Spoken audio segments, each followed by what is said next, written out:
नमस्कार मित्रांनो, मी डॉक्टर सुदर्शन पंडित. मी कन्सल्टंट हिमॅटॉलॉजिस्ट, हिमॅटॉन्कोलॉजिस्ट आणि बीएमटी फिजिशियन म्हणजे रक्तविकार तज्ञ आहे. मी सध्या साई स्क्वेअर मुंबई नाका येथे माझी ओपीडी आहे व मी रक्तविकार तज्ञ म्हणून मी प्रॅक्टिस करतो. सध्या आपण ब्लड कॅन्सरच्या पेशंटच्या किंवा कॅन्सरच्या पेशंटचा आहार कसा असावा त्याबद्दल मी थोडी माहिती देणार आहे. जनरली आपण कॅन्सरचा पेशंट किंवा कुठलाही पेशंट असेल तर किमोथेरपी घेतल्यानंतर त्याच्या डब्ल्यूबीसी काउंट कमी होऊन जातं व असा पेशंट न्यूट्रोपिनियामध्ये असतो, म्हणजे त्याच्या ज्या न्यूट्रोफिल्स असतात ते खूप कमी होऊन जातात किमोथेरपीमुळे. अशा वेळेस असे पेशंट जे असतात ते इन्फेक्शनला प्रोन असतात, म्हणजे नॉर्मल पर्सनला जे इन्फेक्शन होणार नाही असे इन्फेक्शन अशा पेशंटला लवकरात लवकर होऊ शकतात, कारण त्यांच्याकडे जे इन्फेक्शन बरोबर फाईट करायला पेशी असतात, जे न्यूट्रोफिल असतात त्या खूप कमी झालेल्या असतात. मग अशा पेशंटनी कसा आहार घ्यावा त्याबद्दल मी सांगणार आहे. अशा प्रकारच्या आहाराला आपण न्यूट्रोपिनिक डाएट म्हणतो. म्हणजे जे नॉर्मल डाएट पेक्षा हे न्यूट्रोपिनिक डाएट हे पूर्णपणे वेगळं असतं. आता आपलं मेन उद्देश काय आहे का अशा पेशंटला इन्फेक्शन न होऊ देणे. मग अशा वेळेस आपण काय काय काळजी घेतली पाहिजे, न्यूट्रोपिनिक डाएट कसं असलं पाहिजे. तर सर्वप्रथम आपण कुठलंही अन्न हे कच्चं देत नाही पेशंटला.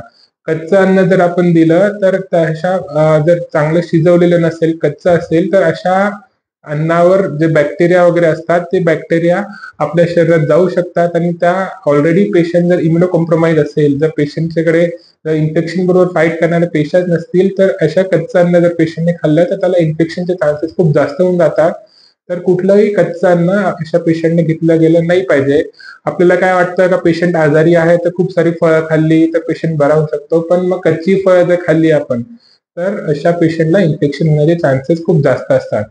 दुसरं म्हणजे जे आपण जे फळं खातो तर ज्या फळांचे साल्ट मऊ असतं, तशा मऊ साल्ट असलेली फळं जसं की केळी झाली आहेत, सफरचंद झाली आहेत, अशा फळे जर खाल्ली तर अशा फळांमधूनही इन्फेक्शन होऊ शकतं, कारण त्याचा जो वरचा लेअर असतो त्याचा साल्ट जर मऊ असल्या कारणाने तिथूनही इन्फेक्शनचे चान्सेस असतात.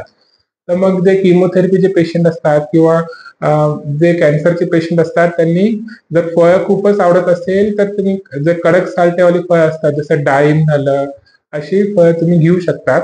किंवा फळं नाही घेतली तरी आपल्याला चालेल. त्यापेक्षा आपण जर पॅकेट जर फ्रूट ज्यूस घेतला, जसं की टेट्रा पॅकचे ज्यूस आहे, अशा प्रकारचं जर अन्न घेतलं तर अशा प्रकारच्या ज्यूस मधून आपल्याला इन्फेक्शन होण्याचे चान्सेस कमी होतात.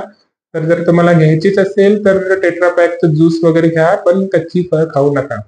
दुसरी गोष्ट आहे की आपण जे रोजचं जे आहार आहे त्याच्यात जास्तीत जास्त आपण प्रेशर कुकर मधलं उकडलेलं अन्नच खाल्लं गेलं पाहिजे.